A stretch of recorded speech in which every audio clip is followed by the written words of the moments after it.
এখন রাত্রি 9টা বাজে, আমরা ঠাকুর দেখতে বেরোলাম। দেখি কতটা যেতে পারি। আজকে পঞ্চমী, জগদ্ধাত্রী পুজো, তাই জন্য বেরিয়েছি।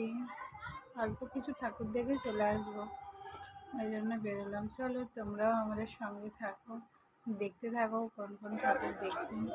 চলে এসেছি আমরা মানকুণ্ডুতে। এটা মানকুণ্ডুতে প্রথম অনেকগুলোই ঠাকুর রয়েছে, এখনও রেডি হয়নি। পঞ্চমীতে তো অর্ধেক সব